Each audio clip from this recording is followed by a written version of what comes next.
So today we're going to talk about value creation through an area that's overlooked an awful lot of the time, which is onboarding for contractors.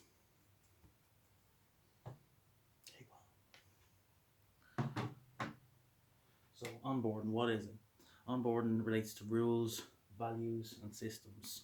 So most onboarding for contractors is just giving them a set of rules that they need to work by within a company. So they'll find out exactly what assets they're going to be working with, what teams they're going to be working for, who their reports are, what KPIs they need to bring in, and essentially what they are and are not allowed to do in the course of their work with the company, and any forms and pre-checks they need to do prior to doing any works.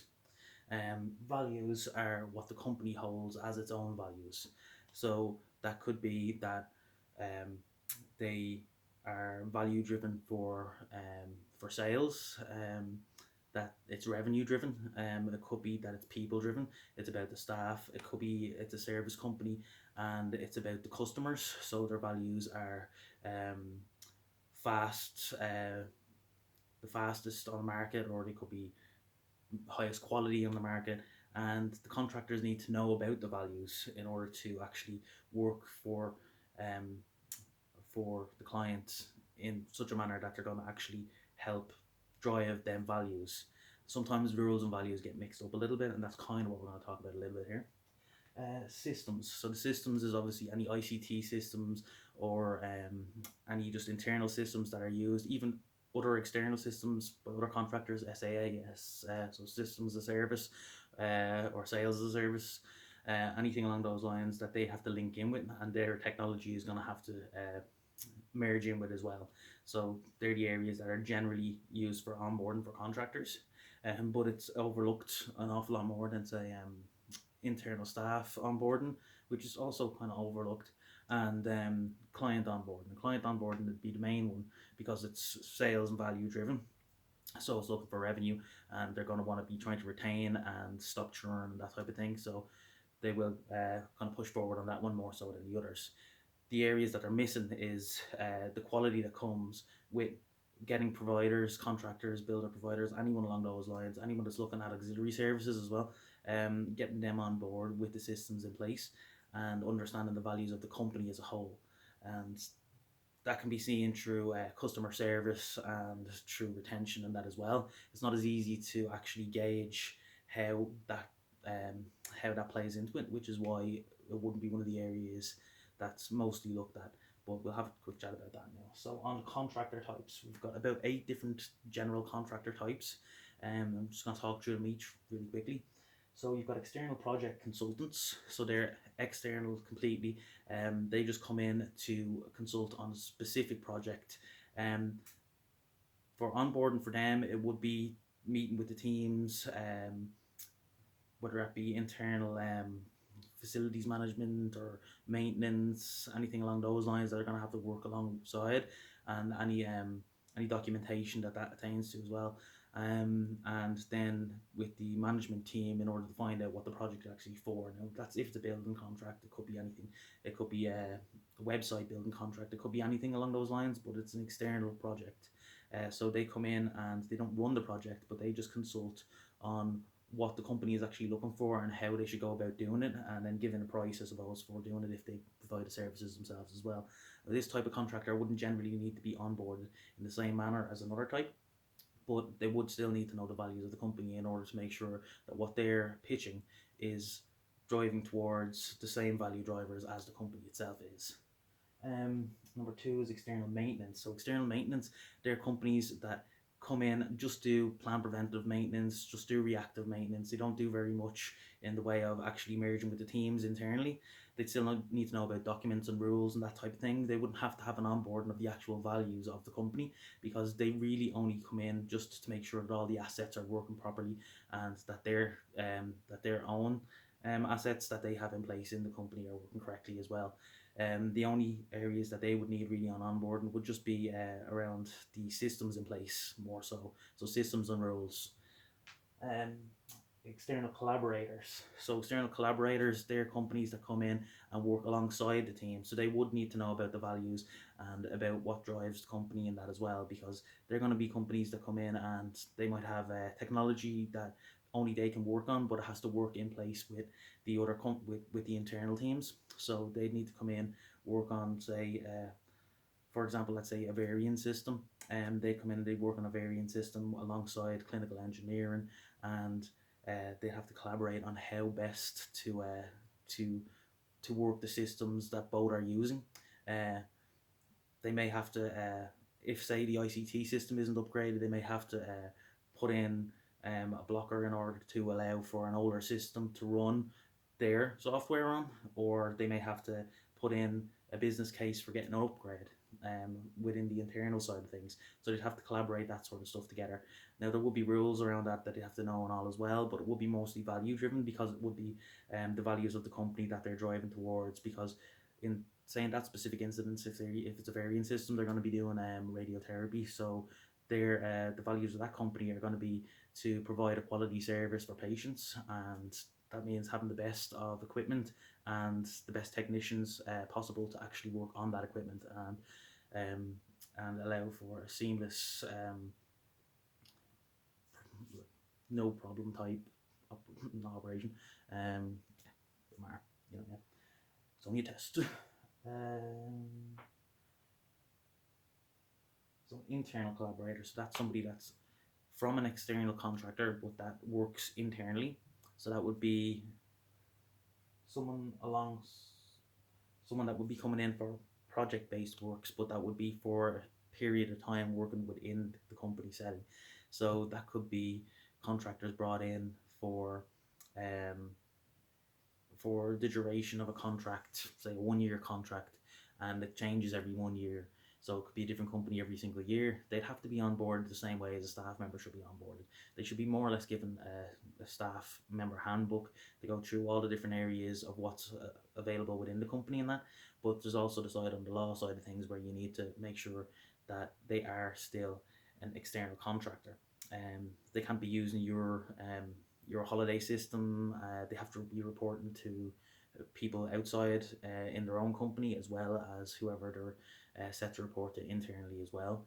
There have been areas where people have, for a number of years, worked internally within a company as an external contractor, or as a sole hmm, can't think of the word right now, but, sole contractor, let's say. Um, So say they have been working doing that in a company for a couple of years. The company has, say, bought them things along the lines of PPE, whatever else to do with their job, put them into different systems within there, and they've ended up. Some of them have, and some of them have not. But um, they have, some of them have gone down the law course and being noted as employees when they were let go, which meant that the company actually had to then go and pay them so much in severance for actually letting them go, even though they were never meant to originally be an employee of the company. And that goes for the next one there, the internal contractor on site as well. That's one of the areas they have to be very wary of on that. But with the external contractors that are coming in for a project based thing for a 1 year period or there and about, um, it has to be done in such a manner that they are working to the values of their own company, but also to the values of the internal client company. So they need to know the rules, they need to know the systems in place, and they need to know the people over those systems and what areas are congruent to the areas of work that they're in. But they also need to know the values of the company, because they're going to be the drivers for their company with the client company. So they need to be pushing the agenda of the client company forwards in order to make a good impression for their own company going forwards as well, if they want to retain a contract for the year after or anything along those lines. So then you've got the internal contractor on site. So that would be your teams that are managed by somebody on site. It could be could be a client manager. It could be your own manager. You could have a supervisor on site as well.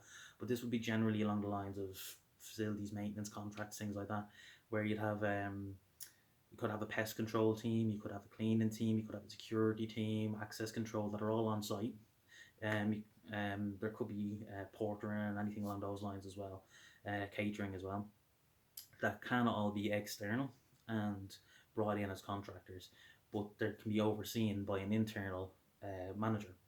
So that manager would then, again, they wouldn't, let's say, do their full rosters and things like that. That would be left up to the teams individually, as long as there was always somebody on site. But the internal person would have to ensure that everything that they were doing was set out in standard operating procedures, and that they knew exactly what the values they were working towards were within the client company, and were able to disseminate that information to all of these contractors. So with those particular ones, they would need to know the values, because they could be there for a couple of years at a time. They could be multiple year contracts. You're talking having the rules, the values, and the systems and training as well. So that's another one that they need to be doing as well. And that's another one there on the list too. So that's the next one, actually, the internal training providers. So in some cases, you can have contractors to come in as internal training providers, external as well, but they wouldn't so much need onboarding as an internal one. So an internal one could be someone, if there's an awful lot of training required, it's a large company, they could be going from base to base, just providing general training, health and safety, fire awareness, fire manager, anything along those lines, chemical safety. They could be going to different sites within the same parent group company, and providing these services for the clients. So they would need onboarding as to each specific area, um, because subdivisions may not have the exact same values or value drivers as the mother company. Now, the mother company would have the overall strategic vision and drivers and that, and values noted out, but the different departments down below, which could be the bases for different areas. So there could be one specific to a certain area. In that area, they're going to be set out strategically for that area. So their client base might be completely different, even if it's the same services as another one in a different area, a different location. So they'd have to have onboarding really per site for that specific type of thing, depending on how many sites there are, and if the values are or are not the same as the mother company everywhere throughout. Really, they shouldn't be. They should be specific to the area.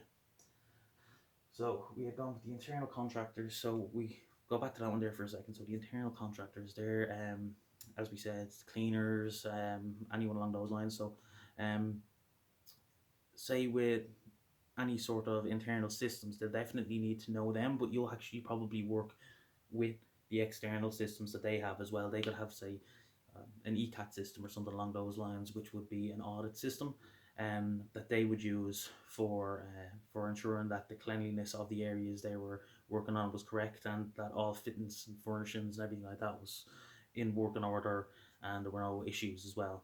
Um, that could be a system that you would take on board through them, and that would be part of the onboarding process as well. So you need to, on an onboarding process with a contractor, find out what their values are, what your values are, what systems you have, what systems they have, what rules they have for their own staff, and how that affects what rules you have for your staff in your areas. And you have to do a workaround in between them for each and every site that you're working on. And the reasoning for this is that it has to be an amalgamation of both what the client's needs and the contractor's needs, in order to allow for kind of seamless integration of their staff with your staff in the areas.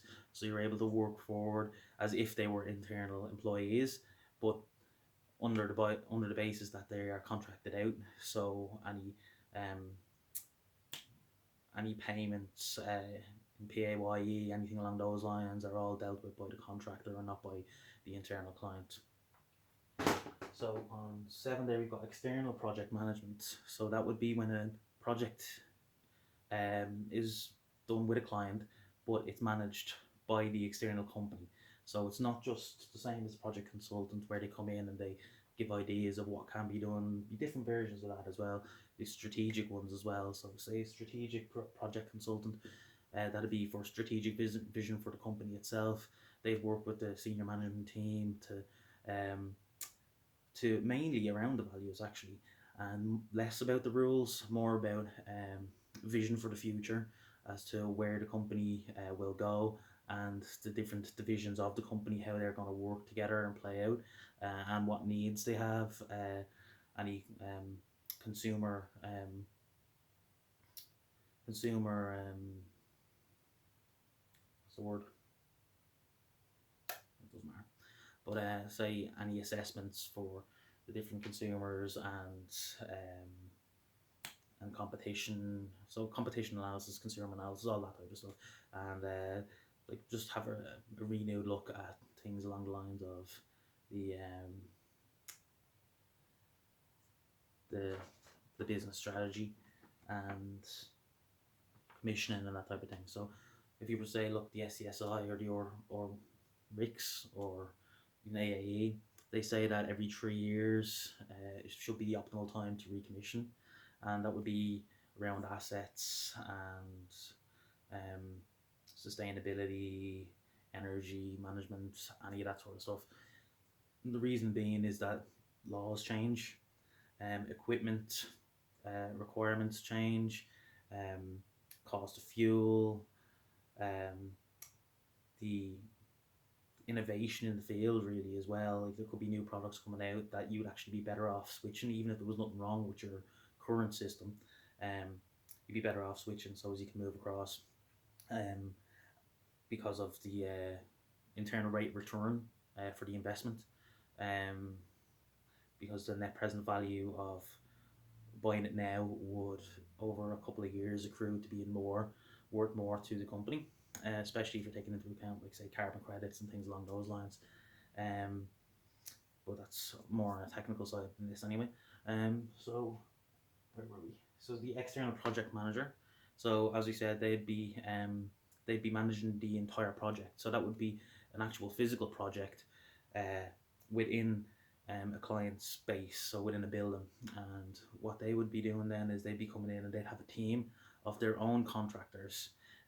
So they would have surveyors, they'd have architects, they'd have engineers, um, they'd have health and safety, they'd have the project manager themselves, all the other ones that go in between, and then the actual subcontractors as well. So they'd be managing the subcontractors. It wouldn't be internally managed for the subcontractors either, but it has to be overseen by the client. So in regards to that, they definitely have to have some idea of what the values of the client are, because they're going to be in there working, doing projects, making sure that all of the health and safety and infection control in the areas surrounding are all up to spec. They have to do RAMs and safety statements in order to allow for the works to go ahead. So they need to know the values of the senior management team and of the management team in the area and of the people actually doing the work around, because they need to be able to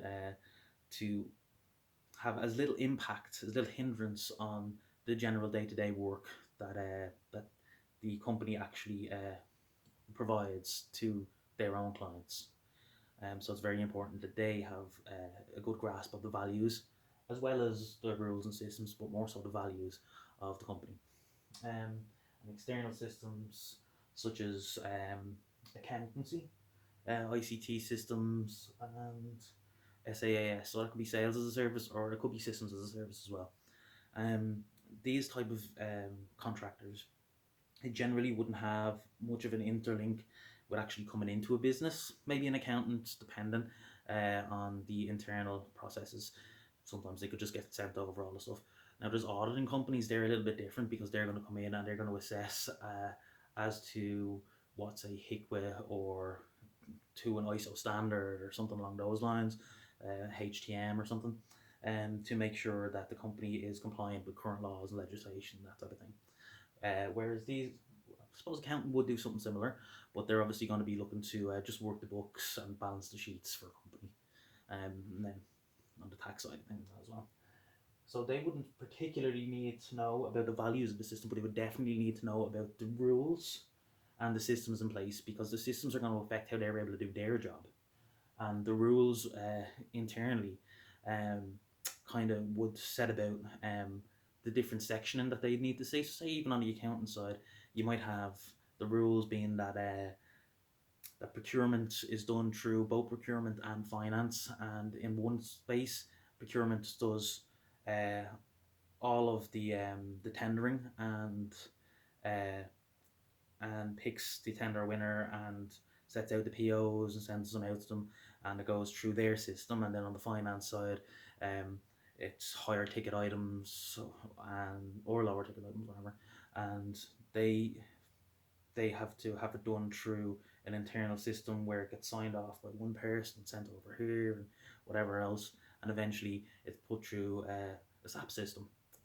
So you could have two different systems of accountancy that are working together within the same company, and multiple more on top of that. There could be different variations of what way you can take payments in as well. So there could be anything from PayPal, Mastercards, Revolut, SumUp, anything along those lines. And depending on what type of company it is, if it's a public company, and even just legislation at the time, you've got the different things for different places. So a company could have multiple places. It could have like say one in Ireland, one in Gibraltar, one in America. The one in Ireland might be affected by a 0% tax rate or a um, a reduced tax rate for an incentive for certain items and not for others during a certain period that say the one in Gibraltar or America or whatever wasn't. So those sort of areas would have to be taken into account, and that's kind of around the rules. So that's how it works internally. Rules aren't just oh you're allowed to do this, you're not allowed to do that. It's also the division of what way things work within the company, and the values are more so what the company works towards. It's more so vision set than everyday working. And then I'll say the ICT and the SaaS. Well, any external company providing services for ICT, that could be any services though. That could be even down to printer systems, phone systems, fiber. Um, it could be a help desk for the ICT. It could be the systems that the ICT work with. Um, so essentially Microsoft Windows, Word. Um, that's actually an ICT system that an ICT department would go out to and get a corporate rate for. So they have to know exactly what they're working with internally. So that would be kind of on your rule side of stuff, and then the system side of stuff as well. So which systems and which areas that they're working with in order to kind of bring that together. They wouldn't really need to know about the values. So the onboarding there would just be specific about what they have on site, how they use it, and um, and how it can match in with what the contractor has as well. So that's pretty much it on this. Anyway. Thanks for taking the time to listen. Bye.